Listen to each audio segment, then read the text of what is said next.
Parecia impossível.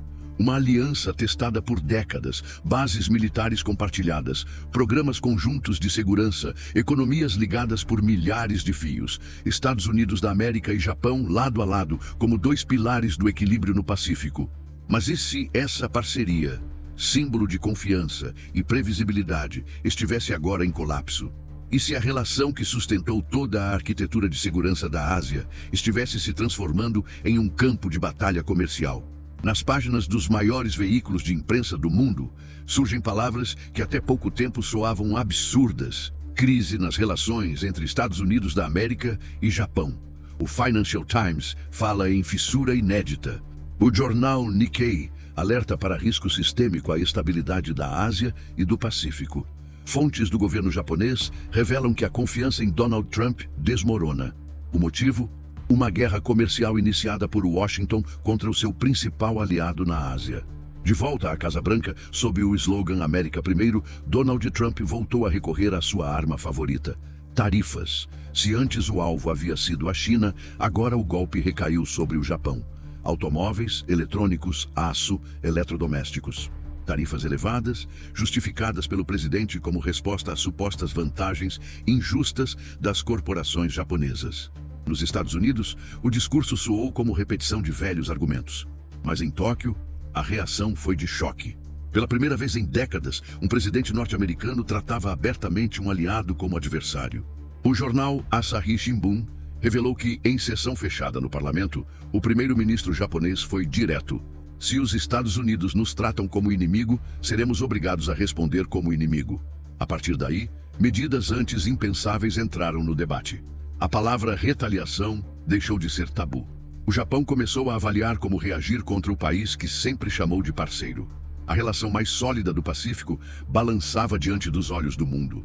O primeiro setor colocado na mesa de negociações surpreendeu: o peixe, mais especificamente o atum. Para o público norte-americano pode parecer detalhe. Mais de 70% do atum premium consumido nos Estados Unidos vem do Japão. Restaurantes, cadeias de suprimento da costa oeste, mercados especializados, todos dependem das importações japonesas. Agora, esse fornecimento pode ser cortado. O jornal Nikkei revelou que o governo já estuda limitar cotas de exportação e, em último caso, decretar suspensão total. Mas o peixe é apenas o começo. Fontes consultadas pelo Wall Street Journal afirmam que Tóquio se prepara para vender parte de sua gigantesca carteira de títulos do Tesouro norte-americano. Hoje, o Japão é um dos maiores detentores da dívida pública dos Estados Unidos da América, com mais de $1 trilhão em papéis.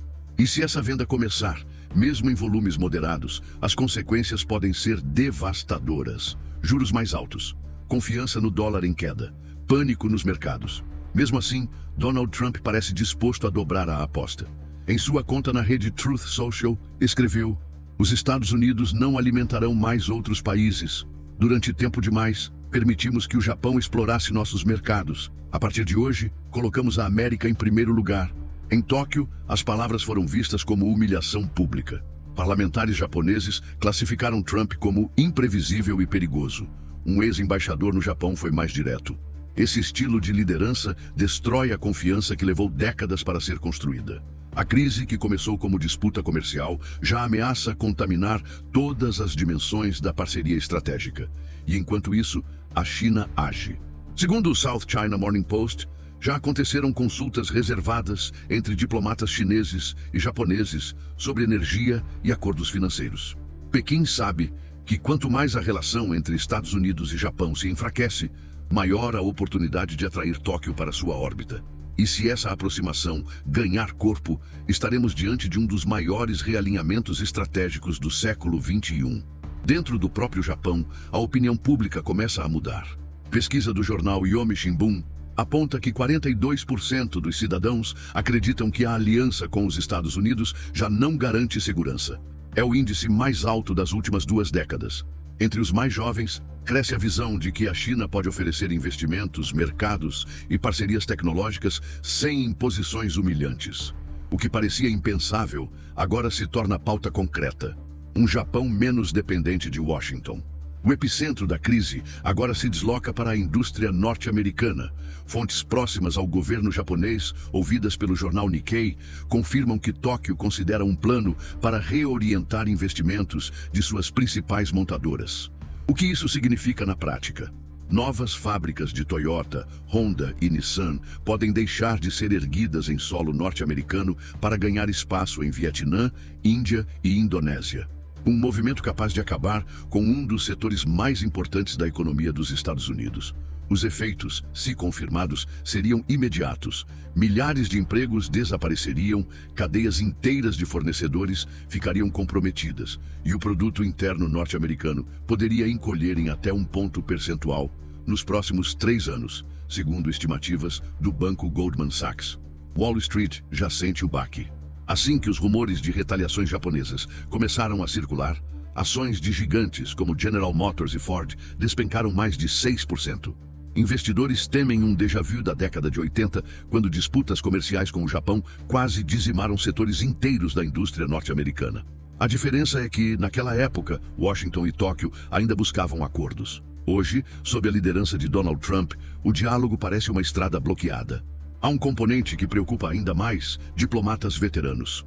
No corredor de organismos internacionais, como o Fundo Monetário Internacional e o Banco Mundial, começam a circular informações de que o Japão avalia aproximar-se de iniciativas do bloco BRICS Plus. Por enquanto, apenas como observador. Mas o simples fato de a segunda maior potência aliada dos Estados Unidos considerar essa possibilidade já altera o equilíbrio político global. Afinal, o que significa quando um parceiro histórico começa a sondar uma mesa onde a China é protagonista? Seria apenas um gesto tático? Ou o prenúncio de uma mudança de rota? Essa dúvida atormenta Washington, porque a aproximação de Tóquio ao BRICS não representaria apenas um novo alinhamento econômico, representaria a quebra de um tabu diplomático. O Japão já não fala apenas em resistir, começa a falar em alternativas. Enquanto isso, os fundos japoneses já ensaiam a diversificação. Vendas graduais de títulos norte-americanos, justificadas publicamente como redução de riscos, funcionam como recado. Tóquio está disposta a usar suas reservas como arma. Cada bilhão movimentado soa como aviso em voz baixa. E no mercado, não há aviso inocente. O sinal foi suficiente para provocar nervosismo entre gestores de fundos e pressionar ainda mais o dólar. No interior do Japão, um número crescente de cidadãos questiona se a aliança com os Estados Unidos ainda garante segurança. Pesquisas mostram aumento expressivo desse sentimento, especialmente entre os mais jovens, que veem na China uma alternativa de cooperação econômica sem o peso de humilhações públicas. O que antes parecia inimaginável começa a ser discutido em voz alta. E quando uma sociedade muda sua forma de enxergar um parceiro, a política não demora a acompanhar. O pacto militar entre Estados Unidos e Japão é o alicerce da contenção chinesa no Pacífico.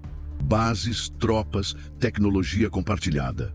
Se esse alicerce rachar, toda a arquitetura de defesa construída ao longo de décadas pode ruir. A consequência disso, países como Coreia do Sul, Taiwan e Filipinas seriam obrigados a reavaliar suas posições. O Pacífico, até aqui dominado por uma rede de alianças liderada por Washington, poderia assistir a uma guinada histórica em direção a Pequim. Um tabuleiro geopolítico reconfigurado diante dos olhos de uma geração. Enquanto Donald Trump promete fortalecer a América, suas decisões acabam com a confiança de parceiros. E cada nova declaração empurra o Japão um passo mais para longe.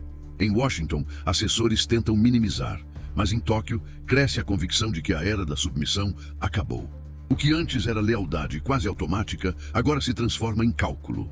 Quando se fala em tarifas, títulos do tesouro e disputas diplomáticas, basta uma volta pelos corredores de um mercado qualquer para entender que essa crise entre Estados Unidos e Japão tem rosto, cheiro e sabor.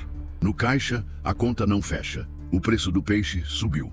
O arroz japonês, antes presente em restaurantes e cozinhas, já não chega com a mesma frequência. Para o consumidor americano, a ausência do atum japonês é mais do que um detalhe gastronômico. É um golpe em um setor inteiro. Restaurantes especializados já falam em fechar portas. Chefes que construíram carreira com base na importação de peixes de qualidade enfrentam a incerteza. Um dono de restaurante em Manhattan nos disse, em voz baixa, que nunca imaginou depender tanto de decisões tomadas a milhares de quilômetros de distância. O futuro do negócio agora não depende do talento, mas da política. Mas não é apenas a elite urbana que sente.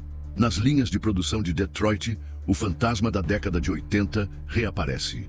Operários escutam, no intervalo, rumores sobre possíveis cortes. A cada notícia de que montadoras japonesas podem levar seus investimentos para a Ásia, a apreensão aumenta. Quem tem mais de 50 anos lembra bem do que aconteceu quando a última grande onda de disputas comerciais quase destruiu empregos na indústria automobilística. Agora, uma nova geração revive esse medo. Perguntam-se se ainda haverá trabalho no mês seguinte. Em comunidades rurais, os efeitos chegam por caminhos indiretos. A guerra comercial pressiona o dólar, eleva taxas de financiamento e atinge o crédito para pequenos negócios. Esse comerciante, dono de uma loja de ferragens no interior do Kansas, conta que precisou reduzir pedidos porque os juros do empréstimo dobraram em poucos meses. Uma crise que começou em gabinetes de governo agora se traduz em prateleiras menos abastecidas e em noites mal dormidas. No Japão, estudantes universitários se perguntam se ainda terão oportunidades de intercâmbio e trabalho em solo americano. Empresários médios avaliam se continuarão exportando para o maior mercado consumidor do planeta.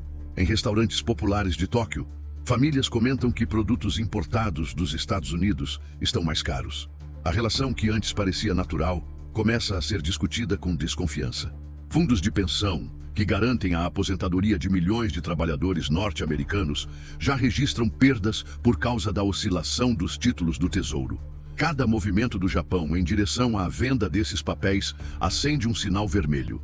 Quem depende desse dinheiro para viver com dignidade após décadas de trabalho, sente na pele a instabilidade de uma disputa que parece não ter fim. Na vida doméstica, famílias de classe média, que sempre confiaram na previsibilidade da economia, agora ajustam gastos básicos. Planos de viagem são cancelados. Sonhos de comprar uma casa própria ficam suspensos.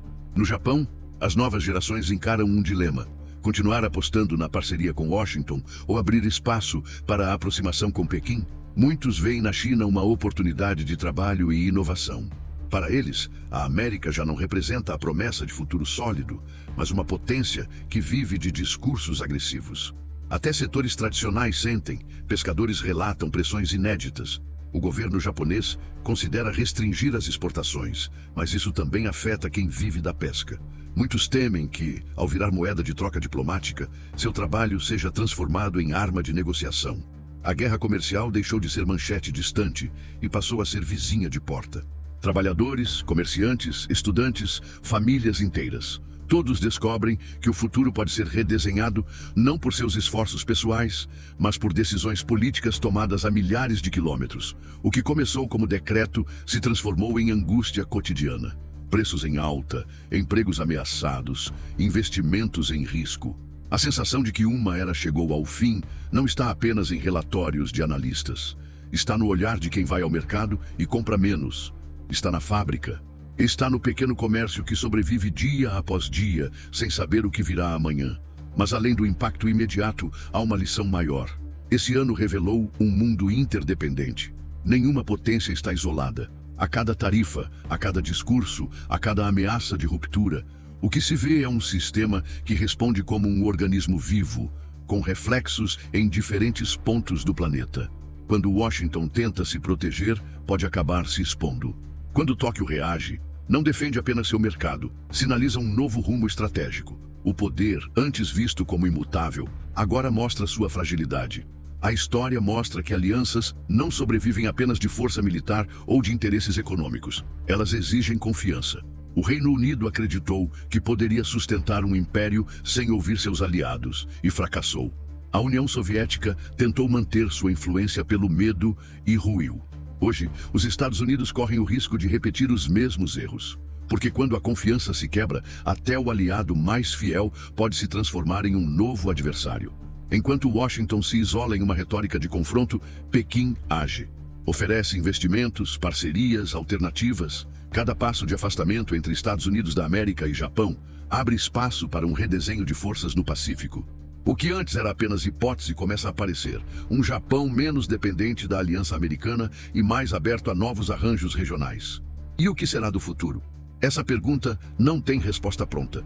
Mas os sinais são claros. A maior aliança do Pacífico vive a maior crise de sua história. E quanto mais alto soa o grito de América primeiro, mais rápido se desmancha a rede de confiança que sustentou a ordem mundial nas últimas décadas. Estamos diante de um ponto de inflexão.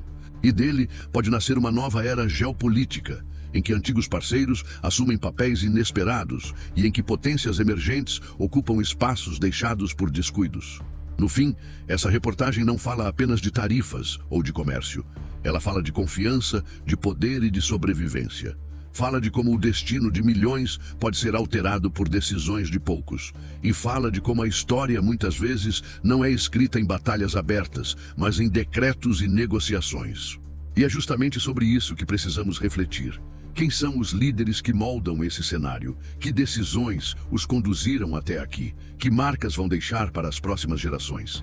Para entender melhor essas trajetórias, lançamos um e-book exclusivo sobre as biografias de presidentes que transformaram o tabuleiro internacional, nomes como Donald Trump e Xi Jinping, figuras centrais nesta disputa que atravessa fronteiras e redefine alianças. O livro está disponível no comentário fixado desta reportagem.